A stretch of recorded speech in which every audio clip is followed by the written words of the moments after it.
지난 시간까지는 성경에 나타난 족장시대, 또 율법시대, 포로귀환시대 헌금의 모습들에 대해서 성경을 통해서 우리가 살펴보았습니다.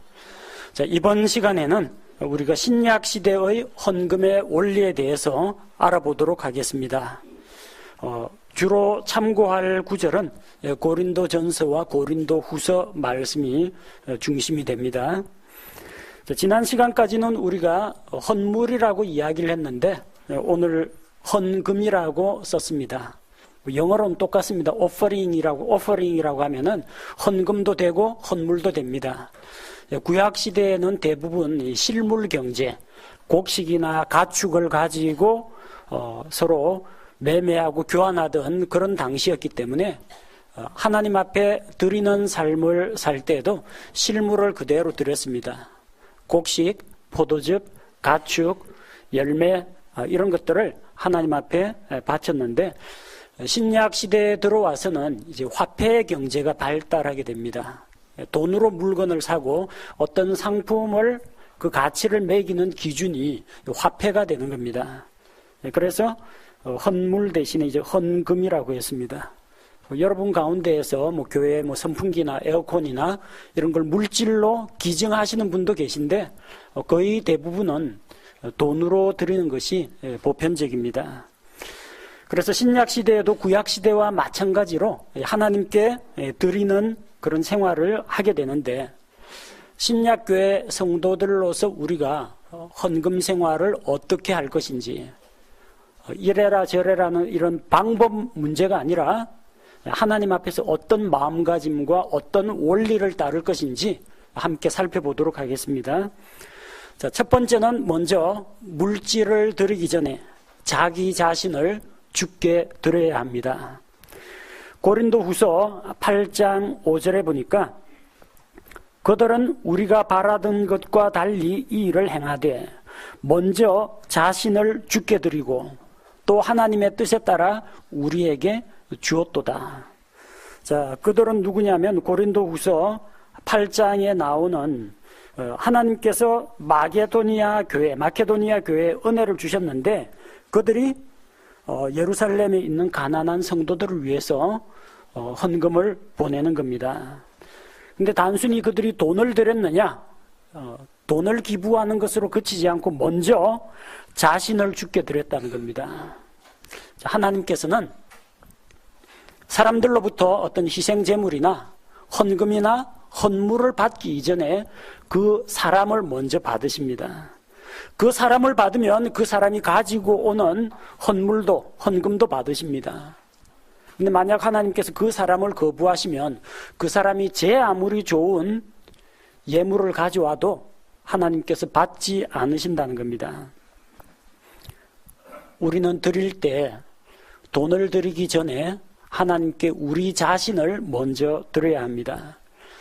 창세기 4장 4절 5절에 보면 가인의 희생물과 아벨의 희생물이 나옵니다.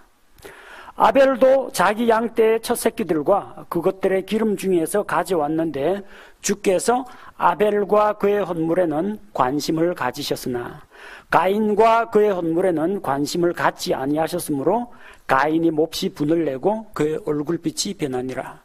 창세기 이 구절을 읽는 분들 가운데서 항상 논란이 되는 것이 왜 하나님이 아벨이 드리는 것은 받고 가인이 드리는 것은 안 받았느냐, 자꾸 아벨이 드린 것, 가인이 드린 것에만 관심을 갖습니다. 성경은 뭐라고 이야기합니까? 아벨과 그의 헌물, 가인과 그의 헌물입니다. 헌물을 받기 전에 헌물을 드리는 사람을 주께서 먼저 받으신다는 겁니다. 헌금을 드리는 이런 행위보다도 더 중요한 것은 매일의 삶 가운데에서, 내 생활 가운데에서 하나님께서 나의 삶의 주인이 되시느냐는 겁니다. 내가 내 삶을, 내 시간을, 내 재물을, 내 가족을 주님을 위해 드리고 있느냐는 겁니다. 이것이 진짜 예배입니다. 주일날 아침에 성경책 먼지 탈탈 털어가지고 옆구리에 끼고 와가지고 한두 시간 앉아있다 가는 게 예배가 아니고요. 그것도 물론 공적인 예배인데 진정한 삶 가운데서 우러나는 예배는 우리 자신을 하나님께 드리는 것이 예배라는 겁니다. 로마서 12장 1절에서 이렇게 말씀합니다. 그러므로 형제들아 내가 하나님의 긍휼을 힘입어 너희에게 간청하노니 너희는 너희 몸을 거룩하고 하나님께서 받으실 만한 살아있는 희생물로 드리라. 그것이 너희의 합당한 섬김이니라. 너희 몸을 드리라고 했습니다. 물론 자기 몸을 드릴 때 마음도 주께 드려야 됩니다. 자기 시간도 드려야 됩니다. 예물도 주께 드려야 합니다. 일상생활 가운데서 우리가 자기 몸을 드릴 때 몸에 속한 모든 것이 다 따라옵니다. 구약시대에는 짐승 희생물을 드렸습니다. 이제는 그럴 필요가 없어요. 예수님께서 십자가에서 단번 속죄하심으로 말미암아 더 이상 짐승 희생은 필요가 없습니다. 대신에 주께서는 우리가 우리 몸을 드리기를 원합니다. 어떻게 드려요? 살아있는 희생물로 드리라고 했습니다. 구약시대의 희생물은요, 짐승 목을 따가지고 피를 쏟고 죽여가지고 드렸습니다. 그건 죽은 희생물입니다. 살아있는 희생물입니다. 우리는 살아있는 희생물로 드려야 합니다. 내가 주님을 위해서 순교하라 이런 이야기가 아니고요. 주님을 위해 순교하는 건 참 쉽습니다. 어려울 것 같지만 딱 몇 초만 참으면 고통의 순간이 끝납니다. 목 잘리는 거 아니면은 뭐 전기 의자 아니면 가스겠죠. 단순간에 끝납니다. 하지만 주님을 위해서 살아가는 것은 일평생 계속돼야 하는 겁니다. 단번에 자기 생명을 주님을 위해서 드리는 순교의 삶도 놀랍고 훌륭한 겁니다. 그런데 그보다 더 값지 있는 것이 무엇이냐? 매일 매순간 내 몸을 하나님께 살아있는 희생물로 드리고 헌신하는 겁니다. 그것이 너희의 합당한 섬김이니라. 이 섬김이라는 단어가 영어 성경 서비스로 섬김 혹은 예배라고 번역됩니다. 서비스, 이게 공중 예배를 서비스라고 합니다. 썬데이 서비스, 주일 예배입니다. 합당한 섬김, 하나님께 드리는 우리의 예배가 된다는 겁니다. 헌금 시간에 그냥 헌금을 드리는 그것으로 그치지 않고 우리의 삶 전체를 주님께 드리는 것이 먼저 선행이 돼야 합니다. 자기 삶을 주님께 드리지 않고 자기 마음을 주님께 드리지 않고 그러니까 요식 행위로 종교적인 의식으로 돈 몇 푼 헌금함에 집어넣는 이것은 진정한 의미의 헌금이 아닙니다. 먼저 자신을 주께 드리고 또 내가 헌신했으니까 됐다가 아니라 또 하나님의 뜻에 따라 우리에게 주었도다. 구제 헌금을 그들에게 주었다는 이야기입니다. 두 번째는 미리 준비하시기 바랍니다. 고린도전서 16장 2절에 보니까 주의 첫날에 너희 각 사람이 하나님께서 형통하게 하신 대로 자기 곁에 모아두어 내가 갈 때에 모으는 일이 없게 하라. 예, 주의 첫날인데 이 주는 주님, 주인 주자가 아닙니다. 한 주일 처음을 이야기합니다. 한 주의 첫날, 하나님의 창조사역이 시작된 첫날이 주일입니다. 일요일입니다. 그러니까 주의 첫날은 일요일입니다. 그래서 주의 첫날에 일요일 예배 때 그들이 모일 때 미리 하나님께서 각 사람에게 형통하게 하신 대로 자기 곁에 모아두었다가 내가 갈 때에 모으는 일이 없게 하라고 했습니다. 미리 준비하고 있어야 된다는 겁니다. 고린도후서 9장 5절에서도 같은 원리를 이야기합니다. 정말 헌금다운 헌물이 되려면 너희의 후한 선물, 곧 전에 너희가 통보를 받은 적이 있는 그 후한 선물을 미리 준비하게 하도록 하는 것이 필요한 줄로 내가 생각하였나니 그리하면 바로 그 일이 후한 선물답고 준비되고 탐욕에서 난 것 같지 아니하리라. 미리 준비해야 됩니다. 예배 참석하기 전에 미리 준비하십시오. 집에서 나올 때 미리 준비하십시오. 토요일 밤에 미리 준비하십시오. 우리 교회는 성도들을 당황하게 만들지는 않습니다. 보통 그 헌금 바구니를 예배 중에 돌리는 그런 교회도 있습니다. 뭐 어느 게 낫다 못하다 그런 이야기가 아니고요. 그래서 준비도 안 했는데 갑자기 자기 앞으로 헌금 바구니가 또 오고 뭐 내게 있는 모든 것을 뭐 아낌없이 드리네. 노래 부르다 보면 주변 사람들 꺼내갖고 넣는데 자기 혼자만 안 넣으려니까 눈치가 보이는 겁니다. 그럼 어떻게 합니까? 주머니에서 대충 집어가지고 그냥 집히는 대로 그냥 넣습니다. 사전 준비 없이. 왜 드립니까? 헌금 시간이니까 드리는 겁니다. 다른 사람 드리는데 나만 안 내면 이상하니까 드리는 겁니다. 이렇게 되면 곤란하다는 거예요. 눈치 보고 드리는 거지 자기 마음을 담아서 드리는 게 아닙니다. 미리 준비를 해야 됩니다. 헌금 잊어버리고 있다가 그냥 동냥하는 사람한테 몇 푼 집어주듯이 그렇게 드리는 것은 하나님 앞에 올바른 방법이 아니라는 겁니다. 미리 모아두라고 했습니다. 미리 준비하라고 했습니다. 헌금을 목적과 용도별로 모아두시기 바랍니다. 이거는 내 소득 가운데서 얼마를 따로 분리해 놨습니다. 혹은 요거는 내가 매일매일 살아가면서 감사한 일이 있을 때마다 1,000원짜리 한 장씩 봉투에 모아놨습니다. 모아가지고 준비해놨다가 주의 첫날에 예배 시간에 드리면 됩니다. 그렇게 하면은 이게 억지나 눈치 보기나 그 건성으로 드리는 것이 아니라 하나님 앞에 준비된 예물이 된다는 겁니다. 헌금다운 헌금이 됩니다. 이렇게 따로 떼어놓고 모아놓고 준비를 하면 처음에 자기가 주님께 드리기로 한 그 결심이 흔들리지 않게 됩니다. 또 이렇게 미리 따로 떼어놓고 모아두고 했기 때문에 다른 용도로 쓰지 않게 됩니다.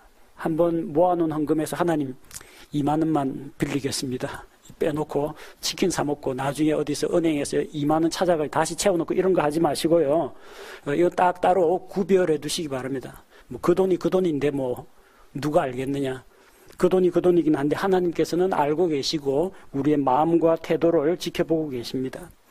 토요일 잠자리에 들기 전에 교회 가져갈 성경, 찬송가, 헌금, 기타 뭐 준비물들을 챙겨서 문 앞에 갖다 두시기 바랍니다.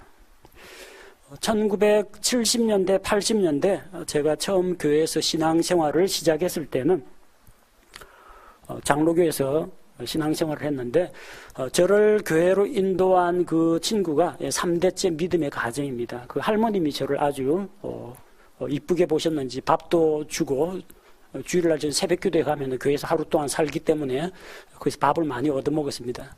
토요일도 그 집에 놀러가고 왜냐하면 그때는 주보를 학생들이 주보를 다 찍어냈거든요. 등사해가지고 그러면은 토요일 저녁도 그 집에서 신세를 집니다. 그 보니까 그 할머니가 돈을 다리고 있어요. 그 지폐를 그 딱 반듯한 다듬이돌 위에다가 이제 천 깔고 그 지폐를 넣고 분무기로 착착 뿌리고 다림질을 해가지고 지폐로 주름을 펴더라고요.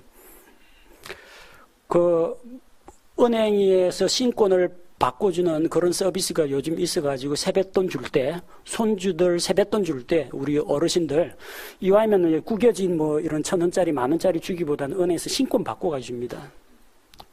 손자가 보면 기분이 좋겠죠. 우리 할아버지 진짜 센스 있다. 뭘 좀 아시네 하면서. 돈은 똑같습니다. 그거나 뭐 금액이 바뀌는 건 아닙니다. 뭐가 달라요? 이거 할아버지가 너 위해서 특별히 준비한 거야. 빳빳한 새 돈이야. 드리는 의미가 다르지 않습니까? 그렇게 은행에서 신권을 그때는 못 바꿔가지고 다림질을 했습니다. 그 뭐 다림질 한다고 해서 그 헌금 드리면 뭐 특별한 뭐 효능이 있거나 그런 것도 아닙니다. 그렇다고 해서 그걸 율법적으로 어떻게 돈을 다리느냐? 율법적이라고 생각하지 마십시오. 그 할머니 마음입니다. 사람들은 비웃을지 몰라도 하나님께서는 어쨌든 깨끗한 돈 드리고 싶어하는 그 마음을 받으십니다. 돈이 깨끗해서 하나님이 오냐 하고 잘 받으시는 게 아니라 하나님 앞에 어쨌든 최선의 것 좋은 걸 드리고자 하는 그 마음은 받으신다는 겁니다. 미리 준비하는 그 태도를 하나님께서 기쁘게 받으신다는 겁니다. 세 번째는 하나님 앞에 드릴 때는 후하게 풍성하게 드려야 합니다. 고린도 후서 8장 2절과 7절에 고난의 큰 시련 속에서도 그들의 넘치는 기쁨과 극심한 가난이 그들로 하여금 풍성하고 너그러운 선물을 넘치도록 하게 하였도다. 그러므로 너희가 모든 일, 곧 믿음과 말과 지식과 모든 열심과 우리를 사랑하는 일에 풍성한 것 같이 이 은혜에도 나눠주는 베푸는 이런 은혜에도 풍성할지니라. 풍성하게 후하게 드려야 합니다. 당시 이 마케도니아에 있는 그 교회는 부자 교회가 아니었습니다. 부자 교회는 저 항구 도시 고린도 교회 그쪽에는 좀 재물이 넘쳐나는데 마케도니아 빌립보 요 지역에는 그렇게까지 재정이 넘쳐나지가 않고 오히려 신앙 때문에 핍박받는 가난하고 힘든 사람들이 많았습니다. 근데 놀라운 것은 고린도후서 8장 2절에 보니까 그들의 넘치는 기쁨으로 인해서 풍성하고 너그러운 선물을 했습니다. 또 하나는 극심한 가난이 그들로 하여금 풍성하고 넘치는 헌금을 하게 만들었다는 겁니다. 우리는 생각하기에 좀 돈이 많고 재정이 좀 살림살이가 넉넉해야 후하게 풍성하게 드린다라고 생각하는데 원래 뭐 흔히 하는 속된 말로 있는 놈들이 더하다고 부자들이 오히려 지갑을 잘 안 엽니다. 왜 부자가 되었겠습니까? 인색하게 아끼고 전략하고 안 쓰고 그러니까 부자 된 거 아닙니까? 대부분 부자들 가운데 좀 후하신 분들이 있는데 대부분 이 가난하고 어려운 환경에 있는 분들이 더 후하게 드립니다. 액수가 많다는 이야기가 아닙니다. 자기 살림살이에 비해서 후하게 드린다는 겁니다. 부자들 돈 많이 버는 사람들이 뭐 100만 원 툭툭 던지는 것은 그 사람들 가게에 아무런 타격을 주지 않습니다. 근데 가난한 사람이 정말 아끼고 모으고 저래가 10만 원 내는 거는 진짜 이거 손 떨립니다. 그들에게는 하나님께 드리고자 하는 마음, 다른 성도들에게 나눠주고자 하는 그런 마음이 있었기 때문에 액수가 많은 게 아니라 그들 수준에 비춰볼 때 후하고 넘치는 선물을 할 수 있었다는 겁니다. 어느 정도가 돼야 후하다고 할 수 있겠습니까? 구약시대 이스라엘 백성들도 풍성한 헌물을 했습니다. 우리가 흔히 알고 있기를 구약시대에는 11조 했다고 하는데 지난 시간에 살펴보아서 알겠지만 그 레위 사람들한테 주는 10분의 1이 따로 있습니다. 그 다음에 이스라엘의 명절 때, 축제 때 가족과 이웃과 이런 사람들하고 함께 누리게 하는 축제의 11조가 또 있습니다. 벌써 20%입니다. 3년에 한 번씩 드리는 거 1년으로 환산하면 약 3.3%입니다. 그거 하면은 못해도 23.3%입니다. 칼같이 떼면 23.3%입니다. 그 외에 감사 헌물, 굳이 뭐 드려도 되고 안 드려도 되는데 감사가 넘쳐서 혹은 자원하는 마음이 있어서 뭐 특별히 감사한 일은 없지만 어쨌든 하나님 앞에 나가서 교제가 그리워서 하나님 앞에 나온 사람들이 있습니다. 그러다 보면 보통 25% 넘습니다. 율법 하에 있는 사람들이 최저로 드린 게 10분의 1이 아니고요. 10%가 아니고요. 25% 정도는 되었다는 겁니다. 그런데 그 율법에서 정한 뭐 10분의 1이라든지 뭐 25%라든지 이런 기준을 지켰느냐 하면 아니 그 기준을 뛰어넘었습니다. 출애굽기 36장 5절 6절을 보니까 광야에서 이스라엘 백성이 하나님께 예배드릴 처소 성막을 만듭니다. 각 가정당 얼마씩 내라고 할 땅을 주지 않았습니다. 사람 머리 숫자 세워가지고 자 머리 숫자 많은 지파에서는 많이 내고 머리 숫자 적은 지파는 적게 내라 그런 것도 아닙니다. 누구든지 자원하는 자는 주께 헌물을 가져오라고 했습니다. 목재를 가져오건 실을 가져오건 금은 보석을 가져오건 자원해서 가지고 오라고 했습니다. 날마다 이제 이 헌물을 받아들이는데 성막 제작을 위한 헌물을 너무 많이 가져와서 성막을 만드는 사람들 이제 제발 그만 좀 가지고 오라고 말해달라고 했습니다. 그래서 모세가 명령을 내려서 너희는 이제 더 이상 가져오지 말라고 명령을 했습니다. 그렇게 안 하면 계속 가져오거든요. 이 정도는 돼야 됩니다. 정말 우리 교회에서도 여러분 제발 헌금 좀 그만하십시오. 이제 둘 곳도 없고 쓸 곳도 없고 넘쳐납니다. 이러는 날이 정말 올지 모르겠습니다. 역대기상 29장 2절에 다윗은 자기 때에 성전 건축은 못한다는 걸 알고 있습니다. 전쟁터에서 너무 피를 많이 흘렸기 때문에 자기 아들 솔로몬의 때 그 평화의 시대에 헌금을 하도록 성전을 짓도록 하나님께서 말씀을 하셨습니다. 보통 정치인들은 내 때 무슨 일이 안 일어나면 그냥 넘어갑니다. 세금을 많이 걷든지 뭐 땅을 뭐 파헤치든지 부동산 가격이 너무 올랐건 간에 어쨌든 내 당시에만 폭탄 안 터지면 됩니다. 다음 정권에 빚하고 폭탄을 물려줍니다. 그리고 자기는 피합니다. 다윗은 뭐 내 때에 뭐 성전 짓는 것도 아닌데 하면서 흥청망청 살지 않았습니다. 내 아들 때 솔로몬 때 성전을 짓는데 내가 그때를 위해서 저축하고 예비해야 되겠다. 그래서 있는 힘을 다해서 미리 예비해 놓았습니다. 물론 솔로몬도 자기가 가진 것과 백성들로부터 받은 것으로 하나님 앞에 봉헌을 했지만 다윗은 미리 힘을 다해서 성전 건축 재료들을 예비했습니다. 또한 역대기상 29장 6절 9절 보니까 다윗뿐만 아니라 이스라엘 백성도 자원하는 마음으로 풍성한 예물을 드렸다고 했습니다.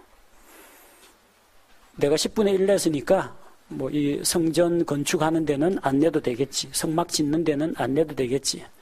혹은 내가 이거 풍성한 예물로 성전 짓는데 성막 짓는데 냈으니까 뭐 레위 사람들한테 11조 드리는 거 안 해도 되겠지. 그런 게 아니라 두 가지를 다 했습니다. 하나는 율법에서 정한 거기 때문에 했고 하나는 자원하는 마음으로 넘쳐나는 기쁨으로 인해서 하나님께 드렸다는 겁니다. 하나님 앞에서 돈으로 거래할 생각을 하지 말아야 됩니다. 하나님 앞에 계산기 두드리고 주판을 튕기면서 이 어떤 거래를 하려고 계산적인 방식으로 헌금을 하려고 하지 말아야 됩니다. 후하게 드려야 됩니다. 율법하에 있는 이스라엘 백성도 그 정도였습니다. 그럼 율법에서 벗어나서 은혜 아래 있는 자, 자유 아래 있는 자는 얼마나 풍성하게 드려야 하는가? 이거는 역시 금액의 문제는 아닙니다. 왜냐하면 사람마다 풍성함의 기준이 다를 수 있기 때문입니다. 우리 이거 아직까지 소득이 없는 중고등학생 또 요 초등학생한테는요, 부모님한테 용돈 10,000원 받았는데 1,000원 헌금하기도 걔한테는 큰 돈입니다. 그 비웃을 일이 아닙니다. 1,000원짜리 넣었다고 비웃으면 안 돼요. 걔한테는 1,000원도 큰 돈입니다. 부자들한테는 10만 원도 작은 돈일 수가 있습니다. 액수로 따질 문제는 아닙니다. 뭘 따지느냐? 하나님께서는 너가 얼마를 드렸느냐, 몇 퍼센트를 드렸느냐 보다도 드리고 얼마 남았느냐, 이걸 보신다는 겁니다. 예수님이 보시는 게 바로 그 관점입니다. 누가복음 21장 4절에 보니까 예수님께서 연복교회 앞에서 부자들이 헌금 넣는 걸 보고 계셨습니다. 목사가, 저는 항상 기둥 앞쪽으로 나와가지고 저 앞으로 지나가시는 분이 있으면 인사를 합니다. 목사가 헌금 내는 앞에 입구 딱 구멍 딱 보면서 누가 헌금 내나 안 내나 보자. 얼마 넣나 너희 금액 좀 보자. 이러면요 당장 문제 될 겁니다. 예수님은 연복교회 앞에서 부자들 넣는 거 다 보고 있었습니다. 얼마 넣는지 다 압니다. 근데 어떤 가난한 과부가 2렙돈을 연복교회에 넣었습니다. 그런데 예수님께서 뭐라고 말씀하십니까? 이 가난한 과부가 지금까지 넣은 이 모든 부자보다 더 많이 넣었다고 했습니다. 금액을 이야기하는 겁니까? 금액이 아닙니다. 금액으로 하면은 이 부자가 넣은 게 훨씬 더 많죠. 부자들이 넣은 게 많죠. 근데 남아있는 걸 보신다는 겁니다. 부자들은 어떻게 넣었어요? 이들은 다 풍족한 가운데에서 하나님의 헌물로 넣었거니와, 풍족한 가운데에서 나름대로 자기 딴에는 뚝 떼가지고 넣었는데 아직도 가진 거 많습니다. 그런데 그 과부는 빈궁한 가운데에서 자기가 가진 생활비 전부를 넣었느니라. 여러분 보고 생활비 다 갖다 바쳐라 이런 이야기 아닙니다. 오해하지 마십시오. 이 가난한 과부가 이렇게 생활비 전부를 넣었다는 것은 전심으로 하나님을 의지한다는 겁니다. 돈을 의지하지 않는다는 겁니다. 당시 유대인 공동체에서는 의지할 능력이 없는 과부, 젊은 과부 말고 나이 들어서 의지할 곳 없는 과부, 아들을 딸의 봉양을 받지 못한 그런 과부는 유대 공동체에서 책임을 지고 후에 교회가 세워진 다음에는 신약 교회가 책임을 졌습니다. 그래서 생활비 뭐 다 털어넣었다고 해서 뭐 굶어 죽거나 그러진 않습니다. 그런데 가난하면요 자꾸 아끼고 모아두려고 하게 됩니다. 가난한 과부가 조금씩 절약하고 아끼고 모은 겁니다. 다른 사람에게는 그 과부가 가진 총액이 얼마 안 되는 푼돈으로 보이지만 그건 그 사람한테는 정말로 큰 겁니다. 근데 그것을 아낌없이 드렸다는 겁니다. 남은 거요? 다 넣었으니까 남은 건 없습니다. 하나님은 무엇을 보시느냐? 액수가 아니라 마음을 보십니다. 드린 액수가 아니라 남은 액수를 보십니다. 내가 하나님께 풍성하게 드렸느냐, 풍성하게 드리지 않았느냐, 남은 것을 보시면 됩니다. 드리고 나니까 얼마가 남았느냐, 드리고 나니까 형편이 좀 짜치고 힘들어지기 시작하느냐? 그건 많이 드린 겁니다. 드리고 났는데다 뭐 그 정도 갖고 우리 가게에 아무 타격이 없습니다. 그건 아직 더 드릴 여유가 좀 더 있다라는 이야기입니다. 어떤 기준으로 드릴 것이냐? 모든 사람에게 얼마를 내라고 할 수가 없습니다. 보통 교단 교회에서는 예배당 짓는다면 뭐 장로 안수 집사 몇천, 집사 얼마, 일반 성도 얼마 할당을 하거나 아예 작정 신청을 받습니다. 그렇게 각 사람들로 그렇게 할당하라는 이야기가 아니라 있는 사람은 좀 더 내도 괜찮고요. 없는 사람은 조금 덜 내도 괜찮다는 이야기입니다. 주께서 자기에게 주신 것에 비례해서 드리면 됩니다. 액수가 아니라 비율입니다. 고린도전서 16장 2절을 보십시오. 주의 첫날에 너희 각 사람이 하나님께서 자기를 형통하게 하신 대로, 개역성경에는 각자 이익을 얻은 대로, 자기가 하나님에게서 받은 것에 비례해서 드리라는 이야기입니다. 신약시대에 딱히 11조다 12조다 이런 율법의 기준이 있는 게 아니라, 그렇다고 해서 소득에 비례해서 드리는 그런 11조 제도가 신약시대에는 없다 그런 이야기가 아니라 11조의 그 정신과 원리는 그대로 적용된다는 겁니다. 하나님께서 자기에게 많은 것을 주셨다. 그럼 많이 드릴 수가 있습니다. 하나님께서 자기에게 주신 것이 적다. 그 적은 가운데에서 자기 수준에서 풍성한 정도대로 드리면 됩니다. 11조라는 이름은 붙일 수가 없지만, 왜냐하면 이게 세금이 아니기 때문에 11조 하면 세금입니다. 또 10분의 1, 이 규정이 딱 정해진 게 아니기 때문에 우리가 11조라고 그렇게 명칭을 그렇게 구약시대처럼 의무로 부과하는 건 아니지만, 하나님께서 각 사람에게 형통하게 하신 대로, 각 사람이 이익을 얻은 대로 거기에 비례해서 드리면 된다는 겁니다. 비례해서 드리는데 풍성하게 드리면 됩니다. 네 번째는 계획을 세워서 드리십시오. 고린도후서 9장 7절에 저마다 자기 마음속에 정한 대로 낼 것이요. 하나님에게 인색한 자는 하나님한테 인색하게 취급당합니다. 하나님 앞에 후하게 드리는 자는 하나님께서 또 후하게 대우하십니다. 그게 일반적인 자연의 법칙입니다. 씨앗을 가지고 있는데 씨앗을 많이 뿌린 사람은 땅에다 많이 뿌리면 많이 거둡니다. 씨앗 조금 뿌린 사람은 조금 거둡니다. 농사 짓는 규모가 다르지 않습니까? 많이 심은 자가 많이 거둡니다. 적게 심은 자는 적게 거둡니다. 그래서 자기 마음속에 어떤 마음을 가지고 있느냐, 마음에 정한 대로 하라니까 나는 앞으로 이렇게 하기로 결심했어.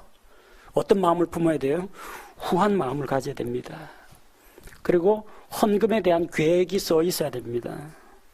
계획 없이 드리면 어떻게 됩니까? 잊어버리고 안 드리게 됩니다. 계획 없이 드리면 어떻게 됩니까? 드리긴 드리는데 충동에 의해서 일시적으로 드렸다 나중에 후회하는 일이 생깁니다. 간혹 가다 보면 호인들 있죠. 통 크신 분들, 큰 거 잘 터뜨리고 저지르기 잘 하시는 분, 기분 내켜가지고 탁 헌금을 탁 아내하고 상의도 안 하고 딱 넣었어요. 나중에 보니까 생활이 어려워집니다. 아내한테 면박당하겠죠. 괜히 드렸네 하고 후회가 됩니다. 그러다 나중에 가정에 불화가 생깁니다. 계획 없이 드리면 어떤 일시적인 기분이나 충동에 따라 드리면 그런 식으로 드리게 된다는 겁니다. 또 계획을 세워두지 않고 쓰다가 나중에 남으면 드리지 했는데, 여러분 써보시면 아시겠지만 쓰고 넉넉히 남았다는 가정은 별로 없습니다. 여러분이 얼마를 버시건 간에 그 가정의 그런 씀씀이가 각기 다르기 때문에 생활에 필요한 것들은 먼저 다 지출하고 남는 거 드리려고 하면은 남는 게 없습니다. 헌금을 드리지 못하는 일도 생긴다는 겁니다. 여러분 헌금보다도 더 많이 빼가는 존재들이 많습니다. 월급 통장에 돈 들어오죠? 월급 통장 보통 25일 딱 하면은 다 자동이체 걸어놨겠죠. 전기, 수도, 카드 해가 각 신용카드 회사에서 퍼가요 하면서 단일 중으로 착착착 빠져나가고 실제 남는 게 얼마 안 됩니다. 받으면 일단 현금화 시켜가지고 헌금으로 따로 봉투에 두지 않으면요, 헌금 못 합니다. 계획을 세워두지 않으면요. 잊어버려서 못하고 다 빠져나가고 없어서 못합니다. 그래서 하나님께 드릴 때 쓰고 남은 것을 드리지 말고 드릴 것을 미리 떼어둬야 합니다. 그래서 어떤 미국인 목사님은 이런 설교를 합니다. 하나님 앞에 드릴 때는 왼쪽에 있는 것을 드리지 말고 오른쪽에 있는 것을 드리라고 합니다. 왼쪽이라는 말이 뭐 레프트, 남은 거. 왼쪽이란 말도 있지만 레프트, 남은 거. 쓰고 남은 것을 드리지 말고 라이트, 오른쪽이란 말이 아니라 올바른 것, 정당한 것을 드리라는 겁니다. 쓰고 남은 찌꺼기 가지고 드리려고 하면은 자기가 드릴 수 있는 것이 거의 없을 때가 있습니다. 그래서 다른 지출이 있기 전에, 다른 데서 뭐 카드사에서 뭐 공과금으로 다 빠져나가기 전에 미리 계획을 세워서 한 달에 내가 어느 정도 하겠다는 목표와 계획을 세우고 그걸 계획대로 드려야 됩니다.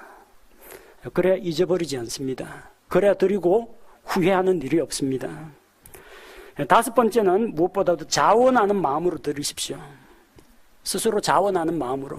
억지나 강제 혹은 눈치, 어떤 교회 분위기 이런 걸로 드리지 말고 여러분 스스로의 마음에서 하나님과 나 사이의 관계에서 자원하는 마음으로 드리십시오.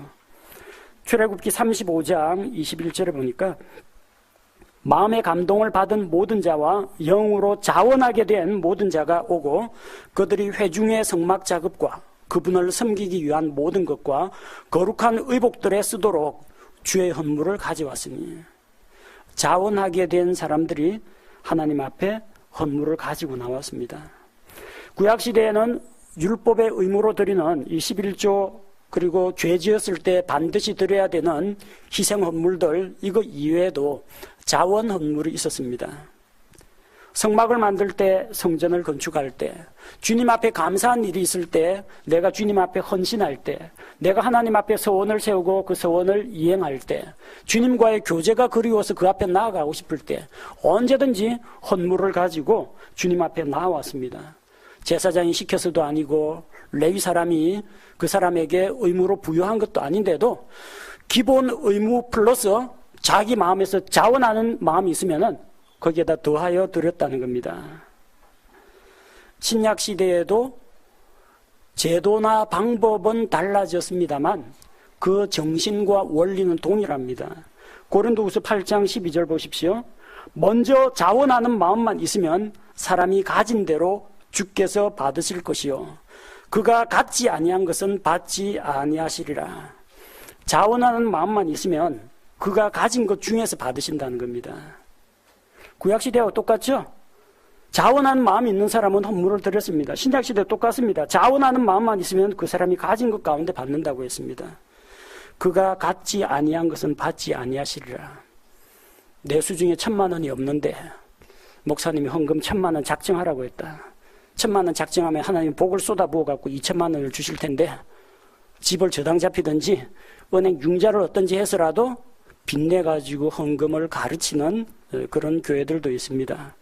그런 건 안 했으면 좋겠습니다. 우리 교회는 그런 것을 하지 않았으면 좋겠습니다.